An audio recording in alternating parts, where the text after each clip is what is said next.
Kindly light, amid the encircling gloom, lead thou me on. Along the narrow rugged path thyself hast trod, lead, Savior. Lead me home in childlike faith, home to my God, to rest forever after earthly strife, in the calm light of everlasting life. In the afternoon of Wednesday, September 28, 2011, in the midst of national turmoil, in thunder, in lightning, in rain, as flood waters roaring her sister's name moved earth and everything else in a raging storm across the land, the picture of pain that was the face of Marion, Annette, Linton transformed itself into a model of serenity. She had crossed the bridge. There was no more sorrow. She had crossed the bridge. There was no more pain. Her sun was shining across the river, and she would never be unhappy again. Peace, brother. Today, she rests in peace. As poor as the day she was born, but richer in spirit than any billionaire, more loved than any celebrity, more respected than any politician. Her life was a spiritual practice, a human experiment designed to glorify the power and majesty of the living Lord, an angel of mercy, a daughter of light, a sister valiant for truth, a messenger of the word, a keeper of souls, a teacher, a perfectionist in her clothes making and food service commitments. She was a quintessential woman of faith, born in the village of Marion on November 11, 1949, the first of 10 children produced by the union of Rachel and Meshach Linton.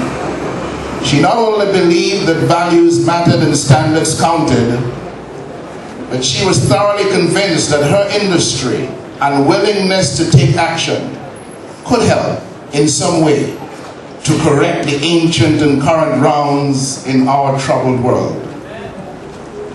Back in her primary school days, government offered only 5 scholarships to secondary schools across the entire island.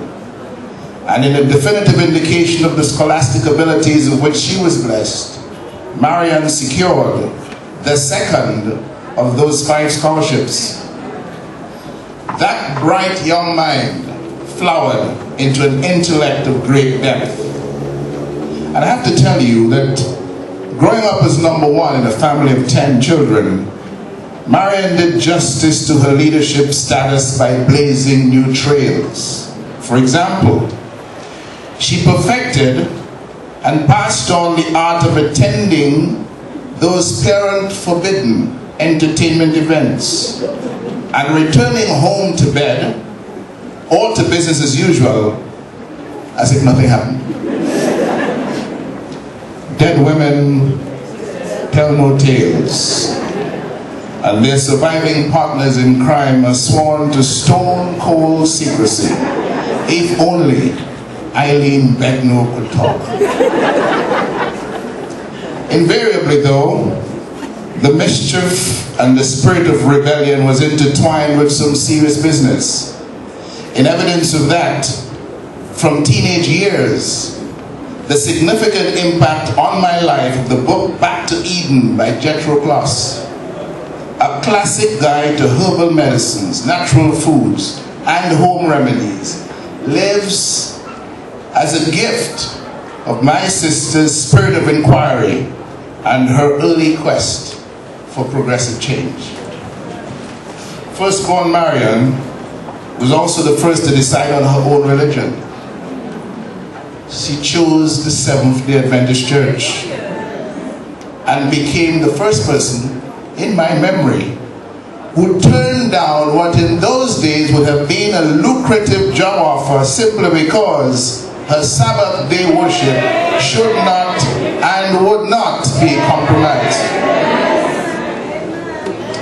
A songbird in her own right, I still hear my sister delightfully raising her lovely voice in those timeless hymns of praise and thanksgiving at funeral services, especially at the graveside. She loved good food, and so she mastered the art of preparing the various elements of fine dining. But even now, all I want is my ginger beer. And standing tall with hat and all, an haute couture model in her own mind, she relentlessly pursued excellence in the creation of classy, high-fashion designs. Indeed, when she went to work on a piece of clothing, nothing short of her very best was good enough, no matter how long it took. So much so that those customers who watched their deadlines come and go comforted themselves with the assurance that Marion's perfection of the sewing machine eventually emerged for the benefit of those who waited. She loved the Lord her God, with all her heart, with all her strength. She loved her church fervently. She loved and adored her children. She was totally dedicated to the well-being of family. But her exemplary humanity shone brightest in the love and care she extended to the less fortunate, the underprivileged, the poor and the downtrodden who were always welcome in her home. Marion was a genuine lover of life, and life loved her back. Like her grandmother, Ethelinda O'Brien, before her, my sister went to her grave with a firm conviction that this dear brother of hers was called to be a minister of religion. It is for that reason, and for that reason only, that she willed to me the privilege of standing here today on behalf of her family, the large family that she loved so much. Her mother, Rachel Linton, her father, Meshach Linton, her daughter, Rowan's father, Lionel Pinard, Rowan's husband, Geoffrey Guy, her son, Nigel, Nigel's father, Randy Aaron, and Nigel's wife, Nadia, her grandchildren, Jasmine, Jamal, Adair, Jendai. I stand today for her brothers, Neville and Bentley, who went before her so that where they are, she can now also be. I stand for her first sister, Marlene, Marlene's husband, Lawrence, and their children, Barry and Edward, her sister, Ophelia, and her children, Roxanne, Songbird, and Rendell, and Marion's grandnephew, Reese, her first brother, Coleridge, his wife, Cheryl, and their children, Lana and Lamar, her brother, Reed, his wife, Greta, and their children, Ayana and Tifara, her brother, Ken, and his wife, Patricia, her brother, Kervin, and his children, Bevin, Asher, Shakir, Kamar, Rayan, her brother, now known to you from the truthfulness of the pulpit as the prankster, Conrad, and his wife, Edna.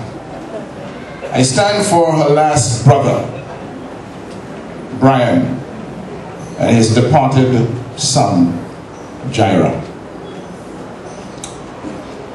Her adopted brother, Irvin Pascal. The children of the late Joseph Burton, Glenda Gordon, Glenn Durand, their families.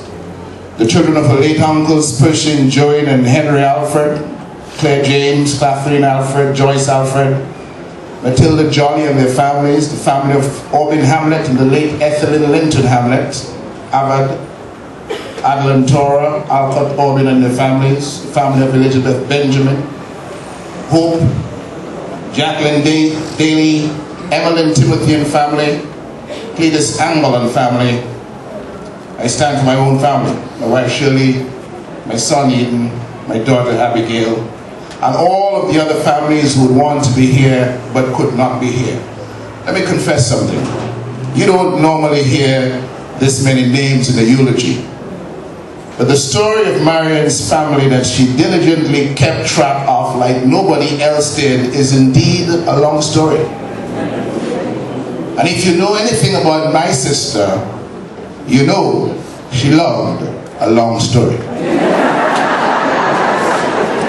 you would also know that she left me with very strict instructions. And so we recognize and thank the many caring parts of the human heart that God bestowed on Marion through the marvelous gifts of extended family and friendship in their purest forms. Keturah Blanford, Mariette Warrington, Hazel, Baba Joseph, Marvin Emmanuel, Carla Vincent and Terrell Christmas, Maria Massicott, Maria Waldron, Sandra Beaufong, Evelyn Phillip, Joanne Tuitt, and the songbirds of that family, Alex Durant, Mary Isidore, Stuart Paris, Violet Abraham and family, Anna Rossi, Ruth Augustine, Julietta Dorset, Mary Polidor, Merle Peters, Eudora Shaw, Catherine Daniel, Valda Henry, Kondwani Williams, Danny James, Rita Serafin, Helena Douglas, Victoria Watty, Irma Edwards, Juliet Lewis, Eileen Robinson, Marilyn Zamor, Ingrid Angal, Priscilla Privot, Ali Matthew, Lucienne, her caretaker in the final days, and all the friends who decorated her life, who loved her, who called from far and near. We heard much in recent days from the Valmont family that grew up next door to us on Didier Lane back in the 70s. We're especially grateful for all of those who stood for her and with her until the very end.